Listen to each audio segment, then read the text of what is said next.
hate this episode. I can't record it. Every time I try, I fail. I get distracted, I run off course, I become too salty, whatever it may be. I've spent an hour and a half trying to record, 6-7 attempts so far. And I have a half an hour, 32-minute long recording I actually saved. It gets mega salty in the middle. So you know what? I'm going to put that up as a Patreon exclusive at some point. It'll be a hidden link video, and maybe they can just enjoy the suffering that is that video. But I had a constructive video to create, and I've lost the train of thought that went into that constructive video through, going after some personal demons in the form of arguments I've had with people over the years. And that's not where I wanted the video to go. It wasn't constructive enough. And, I was talking about Mark 6 Marines again today, and their impact on the Horus Heresy game. And not for the reasons people would think, okay? There's a few thoughts about Mark 6 I want to share. And one of them is this. They are what Games Workshop wants to be, the poster child. And the reason they want to be the poster child of the Horus Heresy, the reason that makes the most sense, I can't call it a certainty, but let's be honest, it probably is that it's the only different power armor they make. See, Mark III, they used it all over for Death Guard marketing. They used Mark IV essentially in the form of Primaris Space Marines. They look almost identical to the helmets.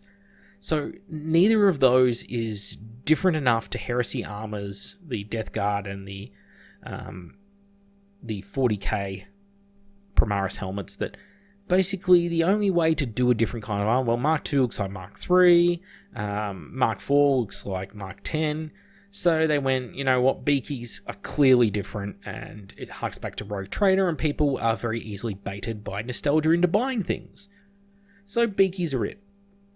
The problem is the company doesn't know what to do with the Beakies. Every attempt they've made at making an interesting Beaky helmet so far has been an absolute fail, just about. Forge World was able to churn out a few good ones over the years. For example, I think of, there was the Alpha Legion helmets. Don't know if they've got any that they're selling at the moment. But the Alpha Legion helmets, there we go, they do. They did something with the Beaky that was a little bit different, So, second row down, first one in from the left, that's a Beaky helmet. It's like this more sleeker snout on it, the more angular around the eyes. It's a little bit different. Okay, they did some interesting stuff there. It's I guess a Beaky helmet, but it's really more of like a Mark IV helmet becoming a Beaky helmet. Okay, cool. That's interesting to me. And that's really about as far as they got. They are trying to look for iconic Legion styles because they want to sell the iconic Legion styles to people and go, this is clearly a World Eater, this is clearly Death Guard. But they can't do it with a Beaky helmet. So what they've done is they've tried to have the cake and eat it too. They want to make plastic Beakies and they want to make them the focus of the Horus Heresy, but they want to give you Mark II and Mark III helmets for everyone. Don't believe me? Well, I'll pull up in a tab and I'll pull up in another tab. Imperial Fists, Templar Brethren. Have a look at the helmets on these guys. Okay. Laurel wreaths. They've got little sort of Crusader type symbols and little holes in the grills, very much like a knight helmet. And look at what we've got here. The exact same thing, just slightly reinterpreted. So essentially they're selling you the same kit twice in a way. But not that I hate them for it or anything, okay? But out of all these different helmet designs, they're falling back on basically the tried and true method. Sons of Horus there, that's clearly a Mark IV or Mark V hybrid helmet. If you look down at, say, the Iron Warriors here, there you go. Clearly aping on the Mark II Iron Warriors helmets we've already had before. Same with the Dark Angels. Dark Angels helmets here. So they don't want Beakies because they are too, samey. I know it's not a real word, but it is in this context.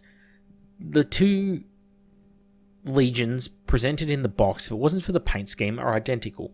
Okay? It doesn't look very good. It's not very interesting.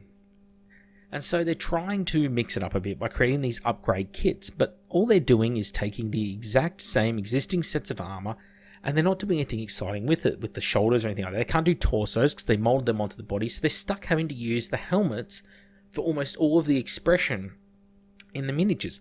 And they can't do it with Mark 6, and that's a fascinating thought, to think that they so lack creativity over there now that this is the best they can do, is ape their existing work. And that's not to say that the helmets look bad. That's not what I'm saying. They look good in many cases because they're aping their existing work. Go for it. I mean, yeah, the White Scars and the Emperor's Children's one don't really do anything for me. They're fine. But there's so much they could do. And of course, it gets you thinking more about the community. And you look and you're like, well, you know, they brought out armor like this. This is the Legion Mark 6 power armor, okay? They brought out one pretty much identical to this, but just less leg poses 2 years before it. So since 2011, people have had access to this particular armor. But you know what people did in that 11 years? They didn't use it. They didn't buy it. People had the choice of Mark 2, 3, 4, 5, and 6 ever since the start of the Horus Heresy, and so did the design studio. And they did all these Horus Heresy tables, these boards, and they didn't use it anywhere on basically any of the tables. Because they weren't interested in Mark 6. And they knew, as well as we know now, it is not the face of the Horus Heresy, no matter how many examples people can creatively pull up. And I say creatively pull up because there's some interesting excuses you hear. One of my favorites is people who go, you know, in a legion of 100,000, 100 suits wouldn't be noticed, but you think about it, like 100 of those suits could be together on the battlefield at once. It's like, okay, so that's how you justify your army. That's pretty much as bad as the people who bought 3 Riptides to a game when there's only, like, you know, 3 Riptides in the whole Tau Empire or something, and they go, well, they could all be together at once. It's silly logic. Those same people, though, come on, like, you had the choice of all these years, for over a decade, of being able to use these. You just didn't. Why? Because you weren't hyped to use them. You didn't want to use them. And if you go on Google Iron Hands, Google Iron Warriors, Google Imperial Fists, Google Sons of Horus, you know, go through all the legions that aren't Raven Guard or Alpha Legion and see how many beaky Horus Heresy armies you can find. Go ahead, I'll wait here for you. Yeah, exactly. It's not to say that people never did it, that there weren't people who were huge Iron Warriors fans and also huge Beaky fans and made Beaky Iron Warriors. Would have happened, sure. But they are so small, a narrow slice of the community, out of all the possible combinations of Iron Warriors armies, right, that you can't call them reflective of the community. You just can't. So why would you even attempt it in the first place? It's an argument I don't understand about the Mark 6. People want to say it was everywhere. And they'll do things like they'll cite Rogue Trader pictures, for crying out loud. Back when Marines weren't even Marines, when they were just guardsmen in powered armor. They were basically the colonial Marines, well, Marines from the Alien series, just in a heavier power armor. And they aped the art and styles of other game systems. And there was no real continuity or fluff yet to the system. They'll try and use that, or non-canon trading card games and images from that to justify that Mark 6 is here and omnipresent everywhere. And yet the ironic part is they and the company don't know what they want to do with it. They don't want to keep it as, well, very few people are painting it as stock Mark 6. Most people are trying to convert or customize it in some way, which is great because that's the heart of the hobby. And you get weird choices like the Legion Scout Squad here, which is a particular peeve of mine, which I'm just going to put into this episode anyway. And that is that, well, it's a 20-year-old kit, so I can't really call that support for the Horus Heresy. And not only is it a 20-year-old kit, but it's a kit that makes no sense within the universe. The bolt guns are wrong, the icons on the chest are wrong, and people go, oh, that's nitpicking, Macca. It's like, well, it's an expensive hobby, and the reason we like this hobby and we participate in it is because it's got an interesting background. This is not true to everyone, but for those it is, this sort of thing is important. Okay, so if it's not important to you, switch the video off now. But to me, it is important. The reason Marines have really interesting Baroque armor in 40k, with skulls and wings and stuff like that all over it, even on Scouts, is because that armor is meant to be symbolic of the fact that it's passed down over the centuries from user to user to user. And they've each added their own little embellishments to the armor, a reflection of their characters, and it tells the story of the age of the armor and the people using it. In the Horus Heresy, it's the polar opposite. Marines don't have all this different shit emblazoned across them because, Well, the Great Crusade has only been going on for 200 years. That's a very short time frame in the scheme of the 40k universe, funny enough. And a lot of the Marines in that are not getting their power armor passed on because the scale of the combat and the slaughter is so gargantuan that, well, often when the Marine dies, there is no armor left over to pass on to the next guy. The gothic embellishments of 40k don't occur yet. Armor is just a matter-of-fact thing in Horus Heresy. For most people beyond commanders, it's just armor. It doesn't need to be covered in crap, purity seals and golden aquillas and such like that. Obviously, there are exceptions. Emperor's children love the old Palatine Aquila, get it on everywhere. But that's an exception to the rule. So to have, a scout squad here that's just being lazily ported over to the system, that's in with their 40k weapons and their 40k icons and their 40k heraldry, it doesn't make sense, does it now? So it is kind of important in a way because it's symbolic of the company and how they treat us as the customer. See, what Games Workshop wants and needs out of the hobby are very different to what we want and need out of the hobby. So I don't like to see people try and justify the decisions Games Workshop makes because I already understand the economic justification for what Games Workshop does. The thing is, I don't care. Because I'm not here to provide advice to Games Workshop on what they can do better to earn more money. I'm here to provide advice to you. I'm here to look out for you, the person watching the video. Provide you advice of how you can best spend your money on this hobby if you're going to do it, what the pitfalls of it are, and what can be done better. And that's what we're doing here. I'm looking at this going, that's a 20-year-old kit that you're selling at twice the price it was 20 years ago, and it's not worth it. And it doesn't suit this universe, especially with their weird sort of Arnold Schwarzenegger stung by a bee faces. Let's dial this example up to its extreme limits, okay? Right now we have 3 tactical squads in plastic. Mark IV, Mark III, and Mark VI. Do we need Mark VI? Put aside the argument of whether you're for or against it, do we need it? And let's think this through like adults for a moment. Mark IV. Drops of the Betrayal at Kelt. Cool, we need plastic power armor, this is fantastic. Mark III drops. Okay, we don't need more plastic power armor, but if they're going to do all the power armors, and maybe they could easily convert this into breaches, just have an upgrade sprue, which is shields, I could live with that. That's what I told myself at the time. That was in 2017, by the way, 5 years ago. And in 5 years, did we get breaches? No. Did we get any other types of power armor? No, we got Mark VI. And when we got Mark VI here in middle of 2022, we got that power armor and we ended up in a situation where it's like, you don't need it. You don't need more tactical marines. If you go over onto Forge World, there's recon marines, there's assault marines, breaches, despoilers. You have none of those. So the game has wasted resources on this crap. And people can sit there and justify into the comments all they like about how, well, the game's getting supported now, some people are never happy, yada yada. Put yourself in my shoes. I've been collecting Horus Heresy in its current form, okay, since Black Book 1. Okay, ignore the fan stuff before that I did or anyone else did. Just this current system, since it got support, since 2012. That's 10 years ago. 10 years ago next month is when it released. In, I think it was like 12th of September or something like that, 2012.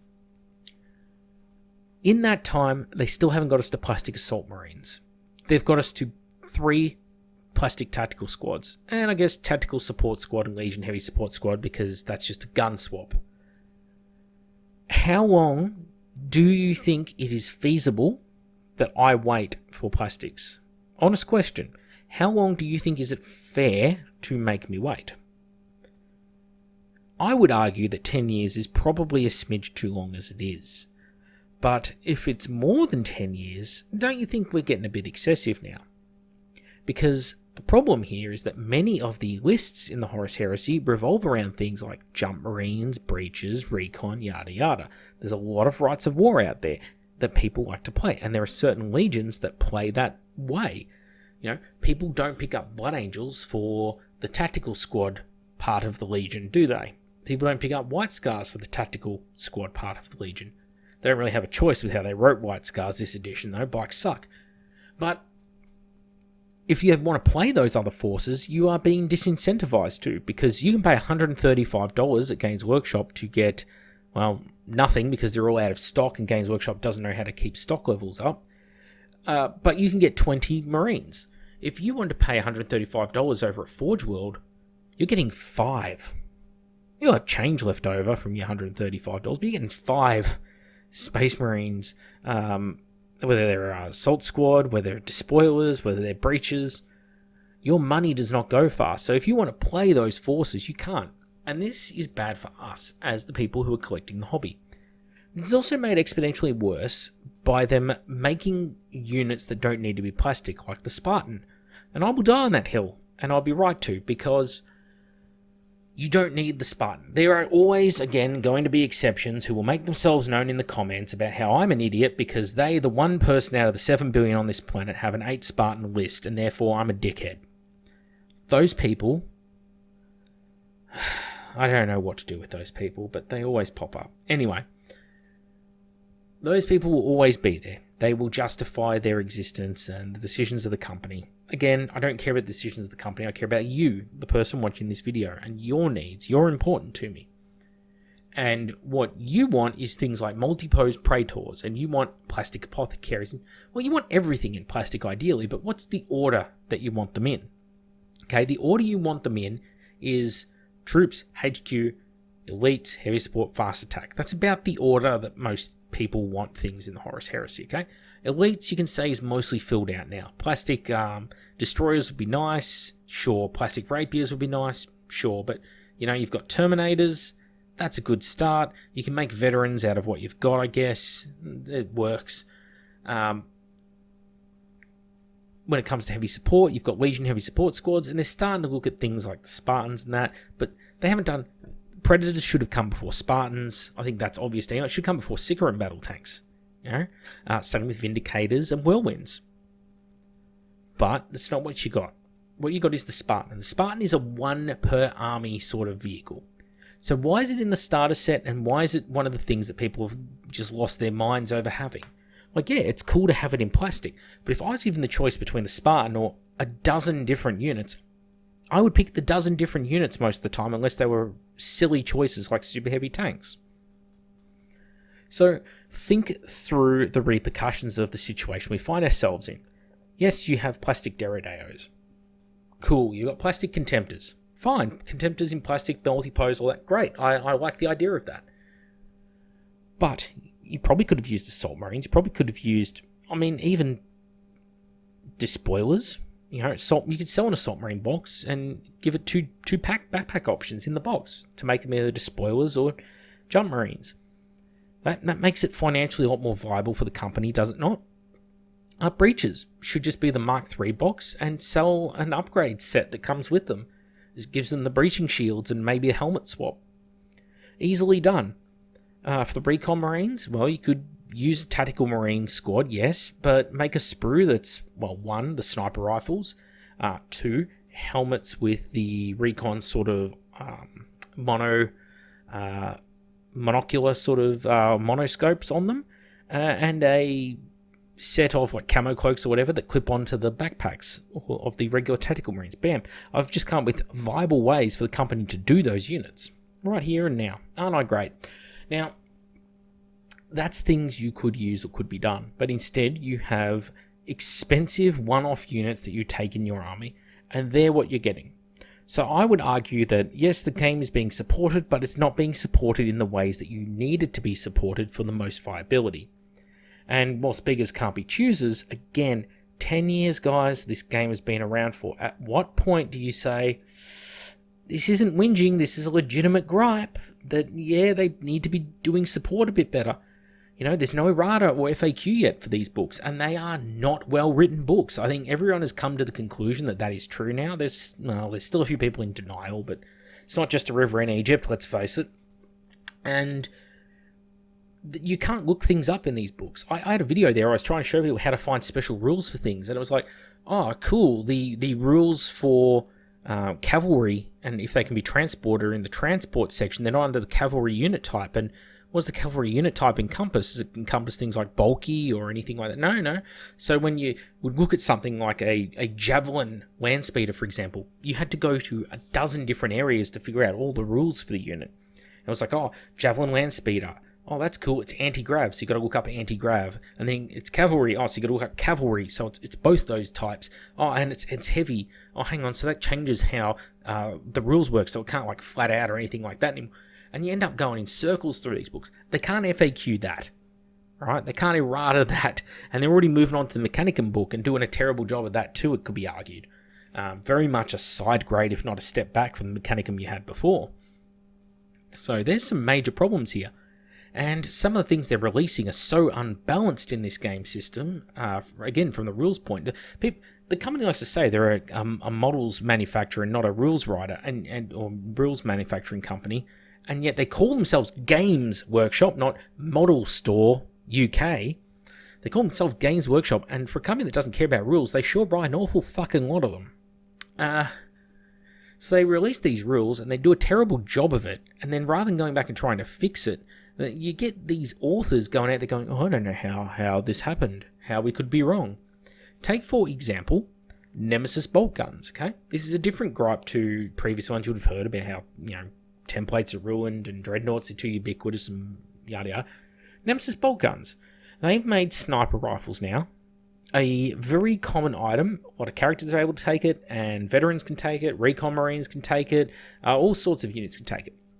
And then this sniper rifle has 72 inches range. It shoots almost twice as far as a las cannon.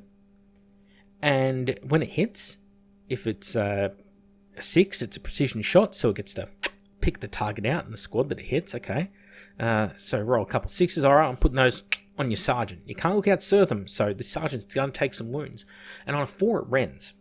And they don't think that making that a weapon that is as common as bolt guns almost would have an impact on the balance of the game, and its pinning as well. Funny enough, it has a huge impact on balance of the game, because they wrote new mechanics into the game and didn't think about it. So a good example of that is reactions. Love them or hate them, reactions work based on distance a lot of the time. If someone gets within a certain distance of you or performs, say, an attack on you, well, if you're getting shot by a unit which has 72-inch ranged weapons, it's very hard for you to respond to said attack with a reaction.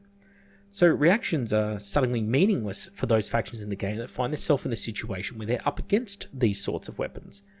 And somehow, this got through all the development, all the writers, no one thought to raise that point. That is not support for the system.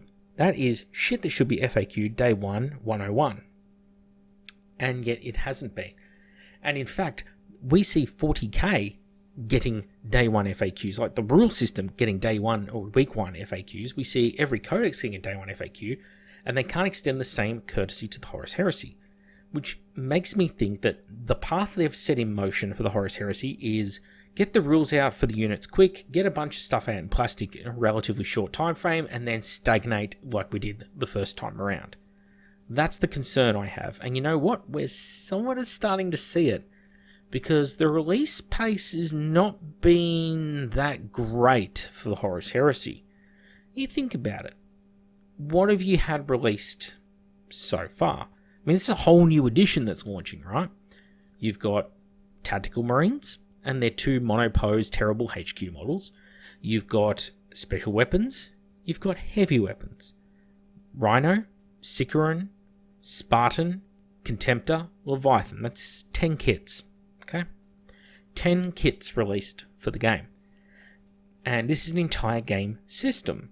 Now think back to when 8th edition 40k dropped, and what you got for the Space Marine Primaris Marines alone. You had all the different lieutenants, you had Redemptor Dreadnought, you got the Repulsor Grav Tank, Aggressors, Hellblasters, all that kind of stuff, and you got that all at the time that the game dropped, and that's for one faction. Keep in mind, the units that are released in the Horus Heresy currently, these plastics, are to suit 18 factions, so you get a lot more mileage out of them. So you find yourself in this funny little place.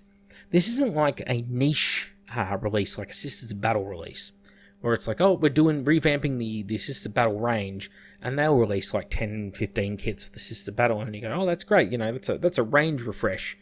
This is a whole game system they have to cover, and there is an awful lot of resin still over at Forge World, and still paywalled over at Forge World. You get 3 bikes for the cost of 20 Tactical Marines. You can get 5 Assault Marines for the cost of about 17 Tactical Marines in plastic. How long is it going to take to translate this stuff over? And my concern for, not myself here, but for you, the people getting this hobby, is will you get this stuff before old age cripples your ability to play the game and paint the models? And, well, if you were 50 when the game came out, you're 60 now. If you were 60, you're 70. If you were 70, you died in COVID. That sounds harsh. It was a joke, guys. Waiting around forever and saying, oh, they're going to release Mark II. We thought they were going to release Mark II after they released the Mark III. They released them 6 months after the Mark VI, and we thought, oh, geez, Prospero came not long after Kelth. They're gonna bring out the next big thing not long after this, and then it's been 6 years or 5 years since Prospero's box until we got this new one. It's like, if that's the release schedule, you get a plastic kit every 5 years. That's gonna be pretty rough. So, yeah. Anyway, what a funny situation we find ourselves in, where we've got these fantastic options available to us, and yet the best they could do is come with more Tactical Marines, and they don't know what to do with them. I mean, that was the whole crux of this episode when I started, was, look, Mark VI helmets that look like Mark II helmets. And they're doing it for all the armor marks because they don't know what to do with Mark VI. There's a lack of creativity there, and it's just a funny spot we find ourselves in. Anyway, make it the outer circle. Hope you got something out of the episode. For the patrons, I might in the next day or two put up the mega rant version of this episode just exclusively for you guys. So yeah, keep an ear out for that one because it gets spicy. But yeah, tell me what you think about these Mark VI releases. Are you one of those apologists who's out there trying to explain to me why it's fantastic that they use Mark VI, and how even though you've owned 3 Iron Hands, Iron Warriors, and Death Guard armies, they never touched Mark VI before, how it's great now? I'd be very interested to not hear that opinion. But no, in all honesty, what do you think? What do you think about the fact that they're releasing all these upgrade kits and they have nothing to do with the armor they're supposed to go on? That it's like they're trying to capture the feel of all these different armor marks, and they're trying to do it with Mark VI, which is just the wrong choice for the heresy. And surely people can admit that now. Maybe I'm just barking up the wrong tree here. Make it the outer circle. Thank you all for watching, and I hope you have a lovely weekend. I'll see you all on the next video.